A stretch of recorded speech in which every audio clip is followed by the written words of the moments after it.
Voyons maintenant la section 3 qui concerne la fonction financière.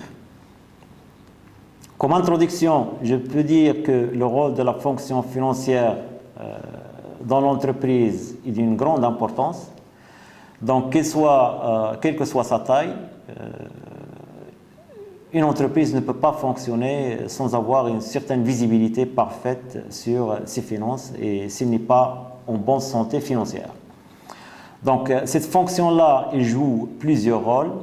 Tout d'abord, un rôle d'aide à la décision, parce qu'avant de prendre n'importe quelle décision qui implique un flux financier, le gestionnaire, le dirigeant de l'entreprise, doit consulter la direction financière pour des informations d'ordre financier. En plus de ce rôle d'aide à la décision, la fonction financière a aussi un rôle d'assurer les fonds nécessaires pour le financement des activités de l'entreprise. Donc, il garantit les conditions de rentabilité des investissements. Il a un rôle à jouer dans la gestion des risques, donc il doit limiter les risques financiers et les risques d'exploitation auxquels l'entreprise peut être confrontée. Il a des tableaux de bord à gérer, il a des indicateurs financiers à surveiller, il doit réaliser un diagnostic financier et suivre des ratios financiers qui permettent de connaître la performance et les capacités de financement de l'entreprise. Par tout ça, il participe à la planification stratégique de l'entreprise et au choix des investissements. Donc, vous voyez, tout tourne autour de la question financière au sein de l'organisation et c'est cette fonction qui a en charge cette responsabilité. Cette fonction financière doit, d'une façon générale, assurer le bon fonctionnement de l'entreprise et ce bon fonctionnement de l'entreprise ne peut être réalisé qu'en assurant à la fois la rentabilité de l'entreprise, sa solvabilité et sa liquidité. Là, ce sont les trois piliers de la gestion financière. Je vais essayer de définir un peu, donner quelques éléments d'explication sur ces trois éléments, sachant bien que vous aurez l'occasion de voir tout ça chiffré dans la matière de la gestion financière. Donc, pour la rentabilité, comme premier pilier important de la fonction financière, elle est très importante, la rentabilité, parce que pour se développer et attirer des investisseurs, pour assurer sa croissance et sa viabilité, une entreprise doit être rentable, c'est-à-dire dégager un résultat net positif, suffisant pour rémunérer les capitaux propres et financer les investissements. Donc là, ce sont les conditions essentielles du développement. Le deuxième pilier important de la gestion financière, c'est assurer la solvabilité. Donc, l'entreprise doit être solvable. Ça veut dire honorer ses engagements vis-à-vis de ses banquiers, de ses tiers, de ses fournisseurs, de son personnel, etc. Donc, il doit être solvable. Il doit éviter les risques de difficultés financières qui peuvent surgir à l'avenir et mettre en péril cette solvabilité. Et cette mission-là relève des rôles de la fonction financière. Le troisième pilier important pour la gestion financière, c'est assurer la liquidité de l'entreprise. Donc, il ne suffit pas à une entreprise d'être rentable. On se trouve parfois devant le cas d'entreprises qui sont parfaitement rentables, mais qui peuvent se retrouver facilement en faillite. Pourquoi ? Tout simplement parce qu'ils n'ont pas la liquidité nécessaire pour honorer leur engagement à temps.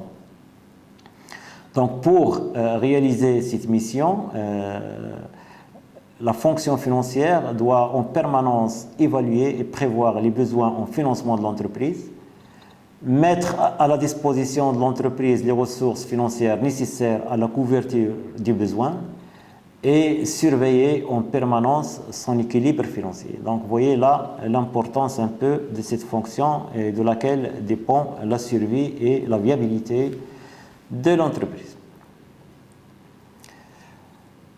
Donc là, vous avez les trois missions essentielles de la fonction financière.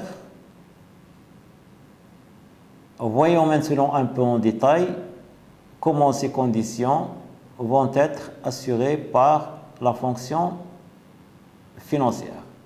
Commençons tout d'abord par la raison d'être d'une entreprise. Donc, une entreprise, elle produit et vend sur le marché sa production. Les revenus de la vente doivent lui permettre tout d'abord de rémunérer les facteurs de production, de régler les salariés, de payer les charges sociales et fiscales, de payer les intérêts et de dégager un résultat positif qui en partie va être conservé et en partie va être distribué sous forme de dividendes. Si je prends les ventes maintenant, moins les paiements des fournisseurs, j'ai la valeur ajoutée. Donc la valeur ajoutée qui reste à l'entreprise doit être assez conséquente pour régler des salaires, pour payer les charges sociales et fiscales, pour payer les intérêts et dégager un résultat positif. Donc là, c'est la première mission de la gestion financière, c'est d'assurer un profit conséquent qui va permettre à l'entreprise d'assurer sa rentabilité. Deuxième mission importante de la gestion de la fonction financière, c'est l'évaluation des besoins de financement. Donc en permanence, l'entreprise a besoin de fonds pour son financement, donc soit le financement des investissements, soit le financement de son activité d'exploitation. Premièrement, l'investissement est très important pour l'entreprise. Donc, c'est le renouvellement de son outil de production. Donc, s'il n'a pas un actif qui est performant, l'entreprise ne sera pas rentable. Sachant bien que c'est un cycle qui est très long. Donc, entre la date de l'engagement des fonds investis et la date d'obtention des bénéfices, la durée est assez longue. Donc, c'est une immobilisation qui apparaît d'ailleurs dans l'actif de l'entreprise, des bilans d'entreprise, comme étant une immobilisation financière. Donc, on immobilise des fonds dont l'entreprise espère en tirer un gain futur. Donc, il existe plusieurs types d'investissements. Il y a des investissements de création. Donc, à la création de l'entreprise, il faut investir, acquérir des locaux, des terrains, des biens d'équipement, etc. Il y a des investissements de remplacement ou de renouvellement. Donc, ces investissements sont nécessaires pour maintenir la capacité de production. Donc, remplacement des biens de production qui sont déjà amortis. Il y a aussi un autre type d'investissement, ce sont des investissements d'expansion ou de capacité. Donc, ces investissements sont nécessaires pour augmenter la capacité de production. Et pour chaque type de ces investissements à réaliser, il faut faire une étude financière qui est nécessaire afin de sélectionner le projet le plus rentable en comparant son coût au gain qu'il permet de réaliser. Donc il y a plusieurs critères d'évaluation et là c'est un peu le domaine de la gestion financière. Donc on a vu qu'il y a la direction financière doit assurer tout d'abord le financement et chercher les moyens adaptés pour réaliser le financement des investissements, mais aussi il a un rôle à jouer dans le financement des cycles d'exploitation. Le cycle d'exploitation, ça aussi c'est un domaine d'investissement. Il fait partie de l'actif et du passif de l'entreprise. Donc ce cycle regroupe toutes les opérations qui vont de l'achat des matières premières jusqu'à l'encaissement des chiffres d'affaires. Donc ce sont toutes les opérations d'approvisionnement, de stockage, de production, de vente, etc. La durée de ce cycle varie selon l'activité et la taille de l'entreprise. Donc vous avez là le schéma des cycles d'exploitation qui se traduit sur le plan financier par des décaissements au niveau de l'actif et pour l'achat des matières premières, leur transformation, le paiement des salaires, le paiement des autres charges externes, etc. Tout au long de ce cycle, l'entreprise doit chercher des fonds pour faire face aux besoins de financement de ce cycle. Parce que lorsque l'entreprise produit et stocke, ce sont des fonds qui sont immobilisés Donc, il achète déjà des matières premières. Donc, ce sont des fonds qui sont décaissés. Il stocke, ce sont des fonds qui sont immobilisés. Il paye les charges de personnel, il paye les autres charges sociales, il paye les charges fixes, etc. avant d'attendre le moment de la vente. Et une fois le produit est mis à la disposition des clients, généralement, il faut attendre 2 mois, 3 mois avant l'encaissement des créances clients. Donc, tout ce cycle-là, ce sont des fonds qui sont immobilisés et parfois, il faut aller chercher comment financer ce cycle. Mais ce cycle ne sont pas tout simplement des dépenses et là aussi, il permet une rentrée de ressources sous forme de crédit fournisseur. On représente ce cycle de cette manière-là, donc il s'étale de l'achat des matières premières jusqu'au règlement des clients. Donc il y a le cycle d'approvisionnement qui comprend l'achat des matières premières, stock des matières premières, intervient le cycle de production, donc c'est la production proprement dite, et il y a le stock des produits finis, et puis à la fin, la vente au client, là c'est le cycle de commercialisation. Le besoin de financement des cycles d'exploitation, il naît des décalages entre les encaissements et les décaissements au niveau de ce cycle-là, et généralement il est représenté par le BFR, qui est égal au stock plus les créances moins les dettes fournisseurs. Donc, bien que ce cycle d'exploitation, c'est un cycle qui est court, le besoin est un besoin stable et qui existe toujours parce qu'il tient un peu aux conditions commerciales vis-à-vis des clients et vis-à-vis des fournisseurs. Là, c'est un domaine qui est très important et qui pose des problèmes de financement, des problèmes permanents de financement, et c'est lui qui met en danger à tout moment la trésorerie de l'entreprise. Les moyens de financement à court terme, donc ils sont connus, c'est le crédit fournisseur.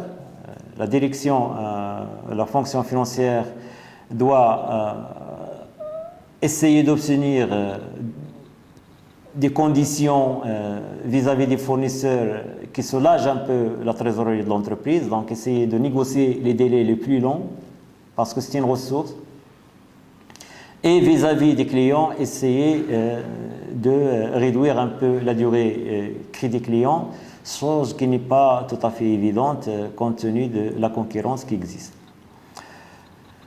Deuxième moyen de financement à court terme, ce sont les crédits bancaires. Donc, l'entreprise s'adresse aux banques pour obtenir un crédit à court terme qui lui permet de faire face aux besoins des cycles d'exploitation. Donc, il existe plusieurs formes de crédit. Crédit de financement de la trésorerie, l'escompte des effets de commerce. Alors là, l'entreprise peut négocier les effets de commerce qu'elle possède en portefeuille et le crédit par caisse. Les découvertes, par exemple, les facilités de caisse. Donc, il y a plusieurs mécanismes de financement à court terme possibles, ce n'est pas toujours évident, mais qui sont possibles pour financer le BFR. Il y a aussi les crédits de financement des stocks, il y a aussi la facturage, etc. Les moyens de financement à moyen et à long terme, là il y a essentiellement l'autofinancement. Donc, quand l'entreprise finance ses investissements par ses propres moyens, donc il s'agit de l'autofinancement. Ce sont des moyens de financement permanents, propres à l'entreprise, et qui sont généralement les bénéfices plus les amortissements et les provisions pratiquées. Sachant bien que les amortissements et les provisions sont des charges fictives, donc ce sont des charges non décaissables, donc ils vont rester à la disposition de l'entreprise. Si on ajoute la somme des amortissements et des provisions aux bénéfices, on est dans l'autofinancement. Il y a aussi une autre source de financement à moyen et à long terme, ce sont les apports nouveaux. Donc, il s'agit de l'augmentation du capital par plusieurs façons, soit en numéraire, soit par l'émission de nouvelles actions, soit l'augmentation du capital en nature. Donc, il y a là un bien réel qui est apporté, soit un terrain, du matériel, etc. Soit l'augmentation du capital par incorporation des réserves, etc. En plus de ces financements-là l'autofinancement et les apports nouveaux, il y a les emprunts, bien entendu, donc à moyen et long terme. Ce sont des crédits bancaires qui financent les investissements et dont la durée de vie est inférieure à 7 ans, c'est sont à court terme, ou bien supérieure à 7 ans. Là, on est dans le crédit à long terme. Bien entendu, il y a d'autres formules, donc c'est le crédit bail. Au lieu d'acheter l'équipement, l'entreprise le loue chez une société de crédit bail qu'elle achète à sa demande. À ce moment-là, l'entreprise va payer seulement le loyer mensuel convenu dans le contrat. Et à la fin du contrat, l'entreprise peut soit acheter le matériel en question, soit le restituer à la société de crédit bail, soit renouveler le bail. Là, ce sont les 5 modalités de financement des investissements à moyen et à long terme. La fonction financière doit aussi prévoir les emplois et les ressources pour garantir un peu l'équilibre financier de l'entreprise. Il s'agit là essentiellement d'une fonction de prévision, donc pour garantir la solvabilité et éviter à l'entreprise de se trouver en état de cessation de paiement. Donc l'équilibre financier il est très important et il est généralement évalué à travers l'équilibre de la trésorerie. Donc c'est un domaine financier très important. Il faut à tout moment prévoir un peu, anticiper la situation et l'équilibre financier de l'entreprise par un travail de prévision des encaissements et prévision des décaissements au cours d'une période et essayer de voir un peu à temps quelles sont les conditions d'ajustement de l'encaisse par recours à d'éventuels crédits. Cette prévision-là et ce travail de prévision, il est généralement fait dans le cadre de la gestion de la trésorerie, sachant bien que cette gestion elle dépend de l'interaction de 3 facteurs essentiels. D'une part, l'investissement, d'autre part, le financement et l'exploitation. Et c'est de la qualité de la gestion de ces 3 facteurs que va dépendre l'équilibre général de l'entreprise et va dépendre sa solvabilité.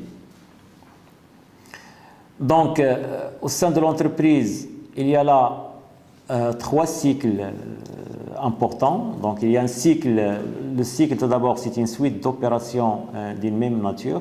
On parle du cycle d'investissement, donc c'est la suite d'opérations allant de l'acquisition de l'immobilisation à sa cession, donc où sont sa mise hors du circuit, hors de l'actif.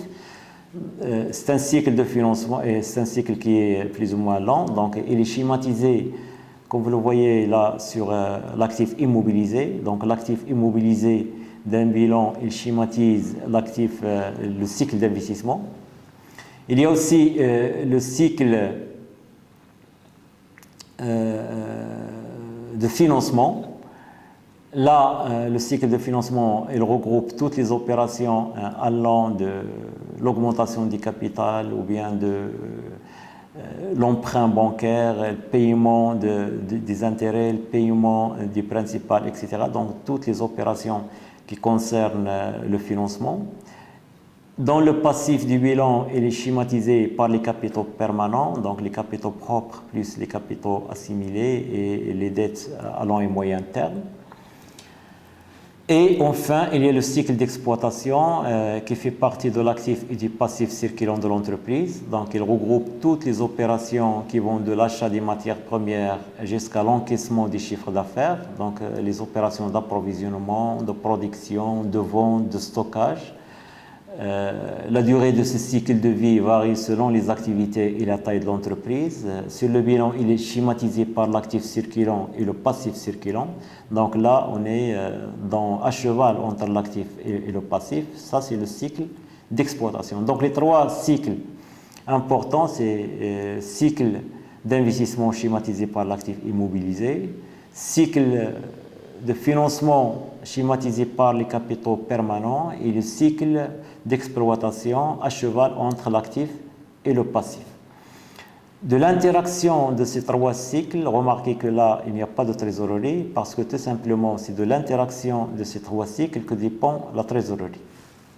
Négative ou positive, donc il faut revenir et chercher quelle est l'origine de cette situation au niveau des trois cycles cités.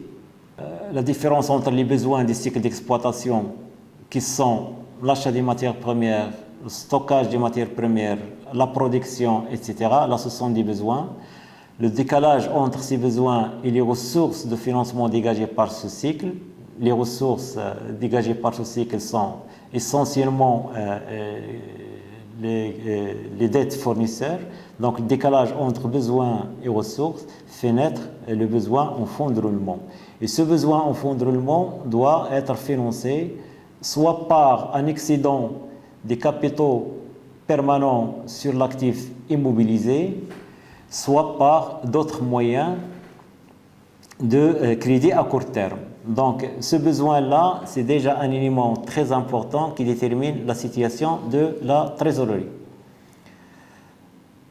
BFR, schématiquement, est égal au stock, plus les créances, moins les dettes fournisseurs, ce qu'on appelle l'actif circulant, moins le passif circulant. Donc, nous avons là le BFR, et ce décalage-là, il doit être financé par un moyen de financement quelconque, soit par l'excédent des capitaux propres, des capitaux permanents sur les emplois stables, ce qu'on appelle le fonds de roulement, sinon par des moyens de financement à court terme.